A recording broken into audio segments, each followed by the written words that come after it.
नमस्कार शेतकरी बांधवांनो. पीक विम्याचे पैसे अजूनही अनेक शेतकऱ्यांना का मिळाले नाहीत? सरकारकडे नेमकी कोणती मागणी करण्यात आली?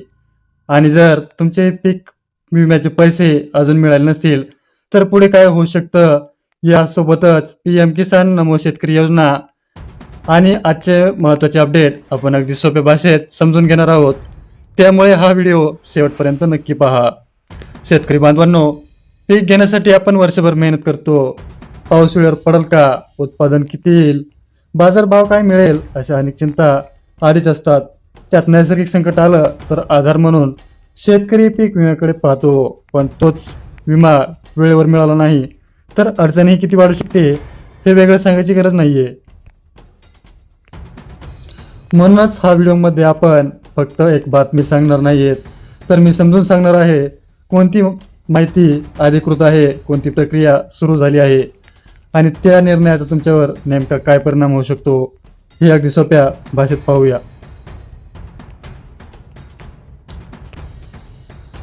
सोशल मीडियावर रोज अनेक मेसेज व्हायरल होतात. कोणी म्हणतं पैसा जमा झाले, कोणी म्हणतं कर्जमाफी जाहीर झाली, तर कोणी म्हणतं सर्व शेतकऱ्यांना लाभ मिळाला. पण प्रत्येक मेसेजवर लगेच विश्वास ठेवावा योग्य नाही. म्हणून आज आपण अफवा आणि अधिकृत माहिती यातील फरक समजून घेणार आहोत. जर आपल्या गावातील इतर शेतकरी बांधवांना ही माहिती उपयोगी पडणार असेल तर हा व्हिडिओ त्यांच्यापर्यंत नक्की पोहोचवा. तर आता सर्वात आधी बोलूया पंतप्रधान पीक विमा योजनेबद्दल. शेतकरी मित्रांनो, अनेकांना असं वाटतं की पीक विम्याचे अर्ज भरला की काही दिवसात पैसे खात्यात येतात, पण प्रत्यक्षात प्रक्रिया त्यापेक्षा वेगळी असते. विमा कंपनी, कृषी विभाग, पंचनामे, हवामानाचा डेटा आणि इतर आवश्यक तपासण्या पूर्ण झाल्यानंतरच दावा मंजूर होत असतो. त्यामुळे काही भागात लवकर पीक विमा मिळतो तर काही ठिकाणी विलंबही होतो. आता तुम्ही म्हणाल, विलंब होतो पण किती दिवस आणि त्याचं कारण काय? याच ठिकाणी एक महत्त्वाची बातमी समोर आली आहे. लातूर जिल्ह्यातील अनेक शेतकऱ्यांची अशी तक्रार केली की सन 2022 पासून प्रधानमंत्री पीक विमा योजनाचा अपेक्षित लाभ त्यांना मिळालाच नाही. एवढंच नाही तर 2025च्या हंगामातही अनेक शेतकऱ्यांना विम्याची रक्कम मिळाली नसल्याचं सांगितलं जात आहे. यामुळे संबंधित शेतकऱ्यांमुळे नाराजी निर्माण झाली असून या संदर्भात पालकमंत्री शिवेंद्रसिंह राजे भोसले यांना निवेदन देण्यात आल्याची माहिती आता समोर येत आहे. इथे एक महत्त्वाची गोष्ट समजून घ्या. याचा अर्थ असा अजिबात नाही की संपूर्ण महाराष्ट्रातील प्रत्येक शेतकऱ्याला चा विमा अडकला आहे. हा मुद्दा संबंधित भागातील शेतकऱ्यांनी मांडलेला आहे. त्यामुळे प्रत्येक जिल्ह्यातील परिस्थिती ही वेगळी असू शकते. म्हणून सोशल मीडियावरील येणाऱ्या प्रत्येक मेसेजवर विश्वास ठेवण्याऐवजी अधिकृत माहिती खात्री करून घेणं अत्यंत महत्त्वाचं आहे. पण थांबा, पुढील माहिती यापेक्षाही अत्यंत महत्त्वाची आहे. त्यामुळे हा व्हिडिओ शेवटपर्यंत नक्की पहा. जर एखादा शेतकऱ्याचा दावा मंजूर झाला नसेल किंवा पैसे मिळाले नसतील तर पुढे कोणती पावले उचलू जाऊ शकतात आणि PM किसान तसेच नमो शेतकरी योजनेबाबत आज कोणते महत्त्वाचे अपडेट्स आहेत. आता जी पुढे माहिती सांगणार आहे ती प्रत्येक PM किसान आणि नमो शेतकरी योजनेच्या लाभार्थ्याने ऐकायलाच हवी. त्यामुळे व्हिडिओ शेवटपर्यंत पहा. आता प्रश्न असा आहे की या निवेदनात नेमकी मागणी काय करण्यात आली?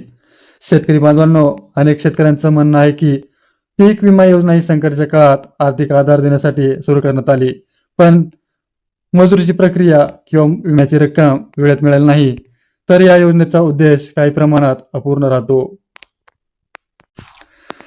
याच पार्श्वभूमीवर लातूर जिल्ह्यातील शेतकऱ्यांनी पालकमंत्र्याकडे निवेदन सादर करत 2022 पासून प्रलंबित असल्याचं सांगितलेल्या पीक विमा प्रकरणाकडे लक्ष देण्याची आणि संबंधित शेतकऱ्यांना न्याय मिळावा अशी मागणी केली आहे. आता तुम्ही म्हणाल, निवेदन दिलं म्हणजे लगेच पैसे मिळतात का? याचं उत्तर आहे नाही. निवेदन दिल्यापासून संबंधित विभाग, जिल्हा प्रशासन, विमा कंपनी आणि इतर यंत्रणेकडून त्या मागणीची तपासणी आणि पुढील कार्यवाही केली जाते. त्यामुळे निवेदन देणं ही प्रक्रिया सुरू होण्याची एक पायरी असते. त्यानंतर निर्णय संबंधित अधिकाऱ्याच्या तपासणीवर अवलंबून असतो. इथे एक महत्त्वाची गोष्ट समजून घ्या. जर तुम्ही त्या भागात पीक विम्याबाबत काही अडचण असेल तर सर्वप्रथम तुमचा अर्ज, विम्याची पावती, अर्जाची स्थिती आणि संबंधित कागदपत्राची खात्री करून घ्या. अनेक वेळा तांत्रिक कारणामुळे किंवा कागदपत्रातील त्रुटीमुळेही विलंब होऊ शकतो.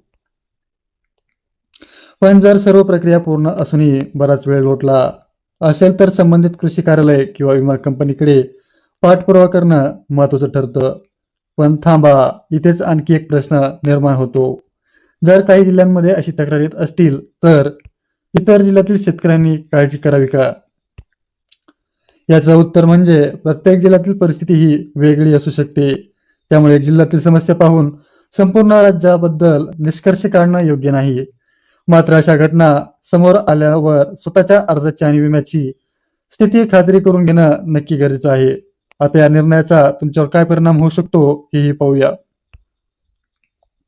जर प्रशासनाकडून प्रलंबित प्रकरणाचा आढावा घेण्यात आला तर संबंधित शेतकऱ्यांच्या अर्जाची प्रक्रिया वेगाने होण्याची शक्यता निर्माण होऊ शकते. मात्र याबाबत अधिकृत निर्णय किंवा घोषणा झाल्यावर अंतिम चित्र स्पष्ट होईल.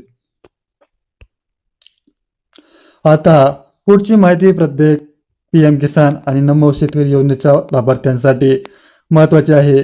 कारण पुढे आपण हप्ते, DBT आणि आवश्यक अपडेट्स सोप्या भाषेत समजून घेणार आहोत.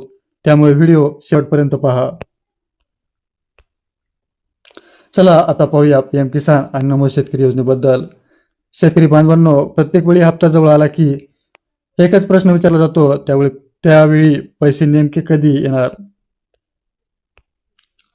हा प्रश्न अगदी स्वाभाविक आहे, कारण या योजनेचा लाभ अनेक शेतकरी शेतीसाठी बियाणे, खते, औषधे आणि इतर आवश्यक खर्च भागवण्यासाठी वापरतात.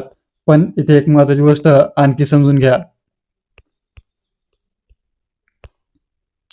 कोणताही हप्ता खात्यात जमा होण्यापूर्वी सरकारकडून अधिकृत घोषणा किंवा प्रक्रिया पूर्ण होणं आवश्यक असतं. त्यामुळे सोशल मीडियावरील आज पैसे आले, उद्या हप्ता जमा अशा मेसेजवर लगेच विश्वास ठेवू नका. आता तुम्ही म्हणाल, मग आपण काय करायचं? सर्वात अगोदर तुमची KYC, आधार लिंकिंग, बँक खात्याची माहिती आणि आवश्यक नोंदी योग्य आहेत का याची खात्री करून घ्या. कारण अनेक वेळा तांत्रिक कारणामुळेही विलंब होण्यास होऊ शकतो. पण थांबा, पुढची माहिती खरीप हंगामातील खूप महत्वाची आहे. सध्या राज्यातील अनेक भागामध्ये खरीप हंगामाची कामे सुरू आहेत. अशा काळात पीक विमा, PM किसान आणि नमो शेतकरी योजनेबाबतची प्रत्येक अधिकृत माहिती वेळेवर मिळणं गरजेचं आहे. यामुळे चुकीच्या अफवापासून दूर राहणं, अधिकृत माहितीनुसार निर्णय घेणं शेतकऱ्यांसाठी फायदेशीर ठरतं. आता आजच्या सर्व अपडेट्स आपण थोडक्यात आढावा घेऊया. लातूर जिल्ह्यातील काही शेतकऱ्यांना 2022 पासून आणि 2025 हंगामातील पीक विमा लाभाबाबत तक्रार मांडण निवेदन दिलं आहे. या संदर्भात संबंधित प्रशासनाकडून पुढील कार्यवाहीची अपेक्षा व्यक्त होत आहे. PM किसान आणि नमो शेतकरी योजनेबाबत कोणतीही अधिकृत घोषणा झाली की ती माहिती अधिकृत स्रोतांपासून तपासावी. कोणताही व्हायरल मेसेजवर विश्वास ठेवण्यापूर्वी त्याची खात्री करावी. आता सर्व निर्णयाचा तुमच्यावर काय परिणाम होऊ शकतो हेही पाहू.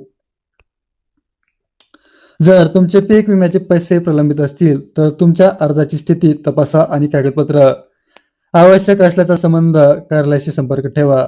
जर तुम्ही PM किसान किंवा नमो शेतकरी योजनेचे लाभार्थी असाल तर KYC आणि बँकेची माहिती अद्ययावत ठेवा. त्यामुळे पुढील प्रक्रिया सुरळीत असण्यास मदत होईल. शेतकरी मित्रांनो, आमचा प्रयत्न नेहमी एकच असतो, फक्त बातमी सांगायची नाही तर तिचा अर्थ आणि तुमच्यावर होणारा परिणाम सोप्या भाषेत समजून सांगायचाही असतो.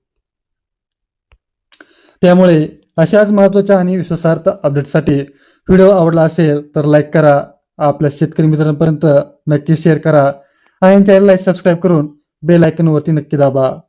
पुन्हा भेटूया नव्या आणि महत्त्वाच्या अपडेटसह. तोपर्यंत नमस्कार. जय हिंद, जय महाराष्ट्र, जय किसान. धन्यवाद.